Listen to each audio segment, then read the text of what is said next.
What is going on, guys? Welcome to Cyber with Vic. So in this video I'm going to explain what programming languages are useful for the OSCP. I'm going to explain why they're particularly useful, how much you need to know about them. Do you need to be an expert, just a beginner? Do you just need another name? And then I'm going to explain some resources for learning these programming languages that I used. So without further ado, guys, let's get right into the video.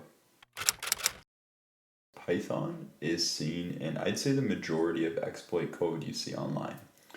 So if you were to go to GitHub or just a public exploit database, a lot of the exploits you'll see are written in Python. So having an understanding of Python, how to write it to an extent, and how to read it will help you a lot, and it'll go a long way just because you'll be able to understand and be able to read majority of the exploits that you see. So one of the most important things and kind of a hidden gem that I want to talk about is the argparse module. So I kind of wish someone told me this when I was studying for my OSCP because it is just something helpful to know. So the argparse module is a module in Python which comes standard with the Python library. So if you don't know what any of this means, don't worry. Essentially, it is some pre-written code that Python gives to you when you install Python, and you can import it in your code. So you can import it in whatever code you're using and use it. And what this pre-written code does is it allows you to run your Python code at the terminal as a program. So if we go to our screen here, we can see, let's say, a common thing you do on the terminal or on the command line here. And don't worry if you don't know this at this point, but let's say ls-la. You just want to list your files in your directory. This here, this la, is an option you're giving. So the argparse module allows you to provide your Python script, but also give it parameters as options on the command line. So I have a basic example here just to show you guys. So let's say you have, this is an argparse example that calculates the area of a rectangle. So first, let's just see what it does. So here we can see it calculates the area of a rectangle, and it takes in a dash w for a width and a dash y for a length. And then if we want, we can simply just do a test here. And we can see basically it's just a basic script that I just wrote here. The area is 50, 10 times 5, as basic as it comes. But the reason I'm showing this is because if you see, when you look through these public exploits, I would say majority of them has some implementation of argparse. And if you're able to look through the code and find the argparse portion of the code, you'll immediately have an advantage on understanding the exploit because you'll see all the parameters it takes in, and then you can reference the other portions of the code. Alright guys, so before we jump out of Python, there's one more thing I do want to mention. I took a course for Python, I'd say maybe a year and a half or 2 years ago, and it's probably like my favorite course I've ever taken when it comes to like online courses.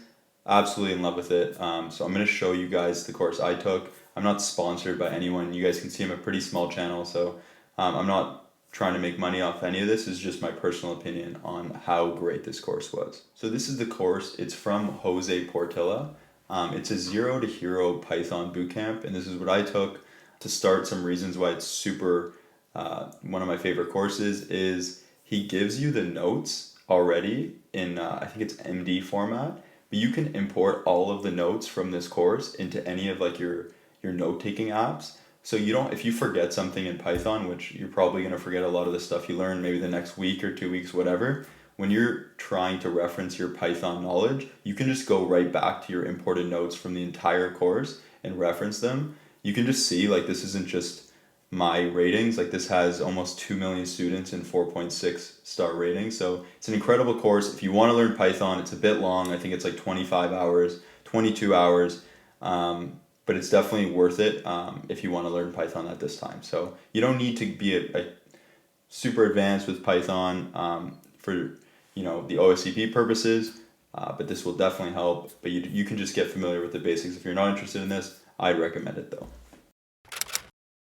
on the OSCP and in your offensive security journey as you continue to learn, you're going to be in front of a terminal a lot of the time. So you're going to be on Kali Linux, you're going to be in front of a terminal, and you're going to be writing your commands and just going at it.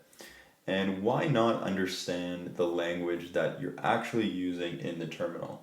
So when you're in your Kali Linux terminal, it actually comes shipped by default with the Z shell, but bash is just what came before Z shell. So Z shell is just added functionality to bash. So if you understand bash, you're going to be pretty set for understanding commands and different operations in the terminal. So a big benefit here is you'll understand how to run scripts, to automate things, to save you a lot of time and make you more efficient on the terminal.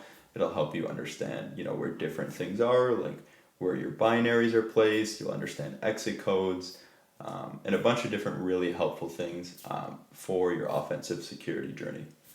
So I just want to recommend a resource that I used for bash. So I'm only recommending, top tier resources here on this channel. If it's not top tier, I won't recommend it, but I really did love this bash course. Again, not sponsored at all, just my recommendation. So let me show you guys. So this is the course. It is by Learn Linux TV.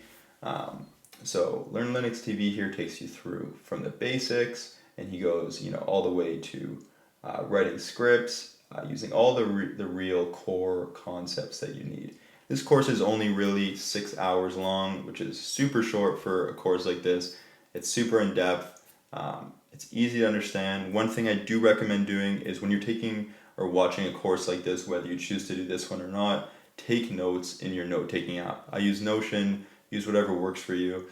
But if you take a course and maybe a week or two later, you may forget a lot of the functionality, and then you'll have to search it up, on Stack Overflow or different resources, which you will have to do anyways. But if you take notes throughout, let's say, this course, it was so helpful because you always have it right there on Notion whenever you need it. Whenever you forget, let's say, for loop syntax for bash, you can go right on your Notion, and it only takes a few seconds. So PowerShell, like bash, is a language to interact with the operating system, but instead of Linux with bash, PowerShell is primarily for Windows. I personally took a few short courses on PowerShell.